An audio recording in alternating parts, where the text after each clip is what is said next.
തൻ്റെ സ്നേഹത്തിന് മതത്തിൻ്റെയോ സമുദായത്തിൻ്റെയോ അതിരുകൾ വേണ്ടതില്ല എന്ന് അദ്ദേഹം കരുതിയിരുന്നു.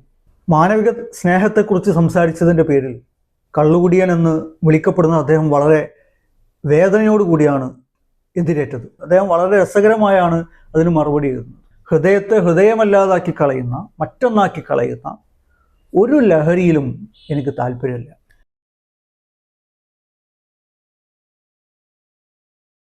വരിയാഴത്തിലേക്ക് സ്വാഗതം. അക്ബർ അലഹബാദി എന്ന് പറയുന്ന ഒരു കവിയുണ്ട്. ഉറുദു ഗസൽ കാവ്യരംഗത്ത് സുപ്രധാനമായ ഒരു ഐക്കണാണ് അദ്ദേഹം. സറ്റേറിക്കലായ ഒരുപാട് ഗസലുകൾ, ഒരുപാട് നസ്മുകൾ അദ്ദേഹത്തിൽ നിന്ന് പിറവികൊണ്ടിട്ടുണ്ട്. അദ്ദേഹം വെറുമൊരു കവിയായിരുന്നില്ല. സ്വാതന്ത്ര്യ സമര രംഗത്ത് തൻ്റേതായ സംഭാവനകൾ അർപ്പിച്ച ഒരു സ്വാതന്ത്ര്യ സമര സേനാനി കൂടിയായിരുന്നു. തൻ്റെ സ്വാധീനം മാനവിക സ്നേഹത്തെ വളർത്താൻ അദ്ദേഹം ഉപയോഗിച്ചിട്ടുണ്ട്. തൻ്റെ സ്നേഹത്തിന് മതത്തിൻ്റെയോ സമുദായത്തിൻ്റെയോ അതിരുകൾ വേണ്ടതില്ല എന്ന് അദ്ദേഹം കരുതിയിരുന്നു.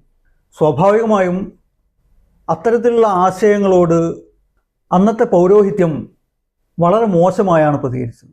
പണം വാങ്ങി കള്ളുകുടിച്ച് എന്തോ ചിലത് സംസാരിക്കുന്നു എന്നായിരുന്നു അദ്ദേഹത്തിൻ്റെ പല വാദങ്ങളോടും അവർ പ്രതികരിച്ചിരുന്നത്.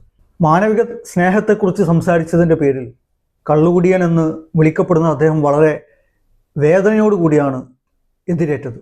അദ്ദേഹം ഇതിന് ഒരു മറുപടി എഴുതുകയുണ്ടായി. അതൊരു ഗസലിൻ്റെ രൂപത്തിലാണ് എഴുതിയിട്ടുള്ളത്. ഹംഗാമ ഹെ ക്യൂം ഭർപ്പ തോടി സി ജോ പീലി ഹെ. ഞാൻ കുടിച്ചിട്ടല്ലേ ഉള്ളൂ, കൊന്നിട്ടൊന്നുമില്ലല്ലോ എന്ന് പറയുന്ന രീതിയിലാണ് ആ ഗസൽ തുടങ്ങുന്നത്. അതിൽ 2 വരികളുണ്ട്, 2 ഈരടികളുണ്ട്. ആ ഈരടികൾ നിങ്ങളുടെ മുമ്പിൽ വെക്കാമെന്നാണ് ഞാൻ ഉദ്ദേശിക്കുന്നത്.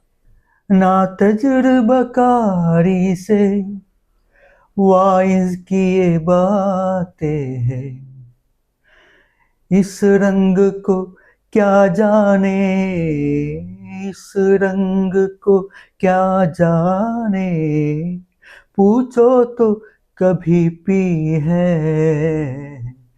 हंगामा है क्यों बरपा थोड़ी सी जो पीली है, നാ തജ്റുബക്കാരീസെ വായിസ് കിയ ബാത്തേ ഹെ.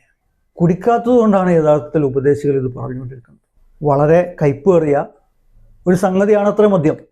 അപ്പോൾ അത് കുടിക്കാത്തത് കൊണ്ടാണ് ഞാനിത് കുടിച്ചിട്ടാണ് സംസാരിക്കുന്നത് എന്ന്, അല്ലെങ്കിൽ അതിൻ്റെ മത്തിലാണ് ഞാനിത് സംസാരിക്കുന്നത് എന്ന് ഈ ഉപദേശികൾ പറഞ്ഞുകൊണ്ടിരിക്കുന്നത്.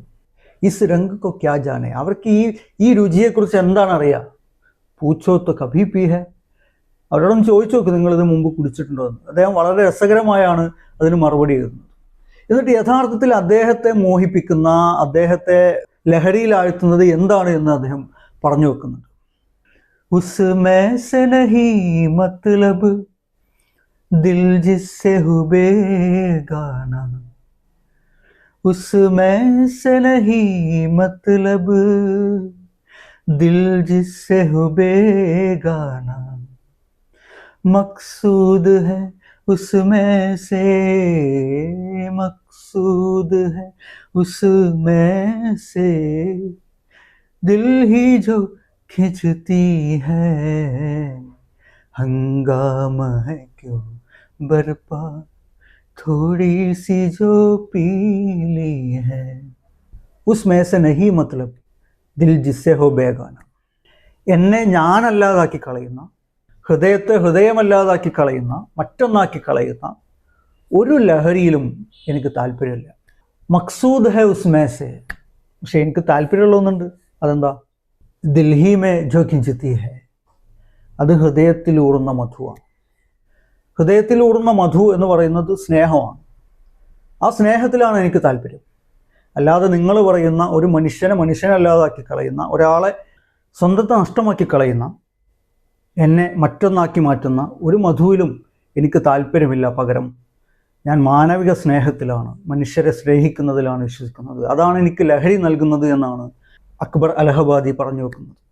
വളരെ മനോഹരമായ ഒരു ഗസലാണ് യഥാർത്ഥത്തിൽ അദ്ദേഹത്തോടുള്ള ആക്ഷേപത്തിന് മറുപടിയായി അദ്ദേഹം എഴുതി വച്ചിരിക്കുന്നത്. ഇതിൽ വേറെയും വരികൾ വരുന്നുണ്ട്, ശക്തമായ മൂർച്ചയുള്ള പ്രതിരോധങ്ങൾ വരുന്നുണ്ട്. അവയൊക്കെ നമുക്ക് പിന്നീടൊരിക്കൽ മറ്റൊരു സന്ദർഭത്തിൽ ചർച്ചയ്ക്ക് വെക്കാം. നന്ദി.